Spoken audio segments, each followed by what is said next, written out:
हमारी प्रॉपर्टी के कई सारे उत्तराधिकारी हो सकते हैं, लेकिन हमारे कर्मों के उत्तराधिकारी सिर्फ और सिर्फ हम हैं। एक ऐसे बाबा जी की जो अपने आश्रम से निकले थे शहर में भिक्षा मांगने के लिए कि चलो आज का गुजारा तो हो जाएगा। जब वो आश्रम से रवाना हुए तो उमस का माहौल था। जब तक वो शहर तक पहुंचते हल्की हल्की बरसात होने लगी, धीरे धीरे वो तेज हो गई। उस तेज बारिश से भी बाबा जी को कोई फर्क नहीं पड़ रहा था। वो भीगते चले जा रहे थे, ऊपर वाले का नाम लेते चले जा रहे थे कि वाह क्या माहौल बना दिया। वो शहर की चौराहे पर पहुंचे तो देखा कि कॉर्नर पर एक हलवाई की दुकान थी जो गरम गरम जलेबियां निकाल रहा था। बाबा जी के मुंह में पानी आ गया, उन्हें लगा कि अब तो ये खाली है, लेकिन वो हिम्मत नहीं हो रही थी कि जाकर कैसे सीधा भिक्षा मांग ले। हलवाई ने देखा कि बाबा जी दूर खड़े हैं, भूखे लग रहे हैं, लगता है कि उन्हें काफी देर से उनको कुछ मिला नहीं है। तो उसने आवाज देकर के बुलाया कि बाबा जी आइए, नाश्ता कीजिए, प्रसादी पाइए। गरम गरम जलेबियां एक प्लेट में गरम समोसे लेकर के उसने बाबा जी के सामने रख दी। बाबा जी ने प्रसादी ली। उसके बाद उस हलवाई को बहुत सारा आशीर्वाद दिया कि मस्त रहो, प्रसन्न रहो, ऐसे ही उन्नति करो, 2-4 दुकानें और खोल लो। बहुत सारा आशीर्वाद देकर आगे चल दिए। वो होता है ना, बारिश जब ज्यादा हो जाती है तो गड्ढों में पानी भर जाता है सड़क में। और आपने भी ऐसा किया होगा कि स्कूल से लौटते वक्त आप उस पानी को उछालते हुए पैर उसमें मारते हुए आए होंगे। बाबा जी वही हरकत करते हुए जा रहे थे। हम अपनी मस्ती में थे, ऊपर वाले का नाम ले रहे थे, भजन कर रहे थे और बस चलते चले जा रहे थे। वो पानी उछालते जा रहे थे, इस बात से बेफिक्र थे कि और भी लोग वहां चल रहे हैं। वो पानी उछला तो पीछे एक नवविवाहित जोड़ा रहा था, न्यूलीवेड कपल था। वो जो वाइफ थी उसकी साड़ी पर जाकर के वो कीचड़ हल्का सा लग गया। जो उसका हस्बैंड था वो बड़ा गुस्से में आ गया। उसने कहा मेरी पत्नी के कपड़े खराब कर दिए। इस बाबा ने दौड़ करके आगे बढ़ा और बाबा जी से उलझ गया, बहस करने लगा, उनको एक के बाद एक अपशब्द कहने लगा, गालियां निकालने लगा। उसकी वाइफ आई दौड़ करके कि अरे मत करो ना प्लीज, छोड़ो ये सब बात, अब इग्नोर मारो, ठीक हो जाएगी, साड़ी धो लेंगे, कोई टेंशन नहीं, नई साड़ी ले लेंगे। वो काफी कुछ समझा रही थी लेकिन वो कन्विंस नहीं हो रहा था। वो लड़का गुस्से में, उसका गुस्सा बढ़ता जा रहा था।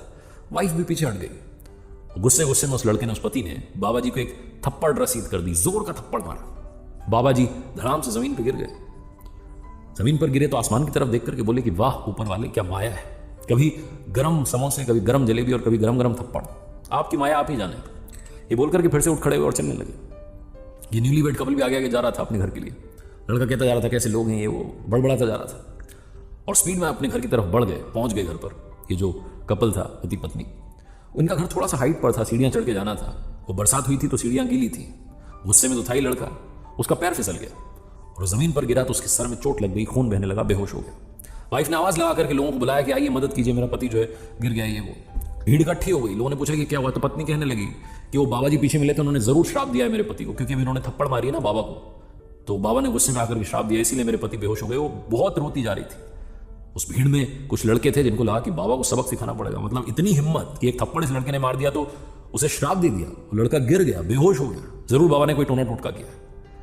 दौड़ करके वो लड़के जो थे पीछे से बाबा जी आई रहे थे, उनको घेर लिया, मारने की तैयारी करने लगे। तभी बाबा जी ने कहा रुको रुको रुको, एक बात बताओ, मार क्यों रहे हो? तो लड़कों ने कहा कि आपने वो श्राप दिया ना उस पति को जिसने आपको थप्पड़ मार दिया था, इसलिए आपकी पिटाई होगी, आपको श्राप देने की जरूरत क्या थी? बाबा जी ने कहा कि तुम्हें पता है उसने थप्पड़ क्यों मारी? लड़कों ने कहा नहीं, हमें नहीं पता क्यों मारी। तो बाबा जी ने कहा कि उस लड़के ने मुझे थप्पड़ इसलिए मारी क्योंकि जो उसकी यार है, जो उसकी पत्नी है, उसके कपड़े मेरी वजह से खराब हो गए थे। मैं पानी उछालता चला जा रहा था, मैंने उसकी यार के कपड़े खराब कर दिए तो उसने मुझे थप्पड़ मार दी। तुम्हें मालूम है मेरा यार कौन है? मेरा यार ऊपर वाला है।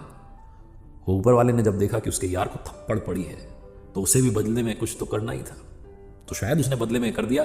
मैंने मेरी तरफ से कोई श्राप नहीं दिया। वो ऊपर वाले की माया वही जाने। लड़के भी पीछे हट गए। बाबा जी मदमस्त चाल में चलते चले गए।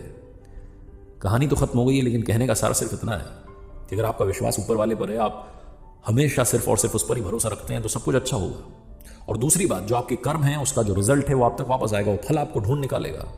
इसलिए मैंने शुरुआत में कहा कि आपकी प्रॉपर्टी के बहुत सारे उत्तराधिकारी हो सकते हैं, वारिस हो सकते हैं, लेकिन आपके कर्म के सिर्फ और सिर्फ आप वारिस हैं। कुछ उल्टा किया है तो उल्टा भुगतना पड़ेगा।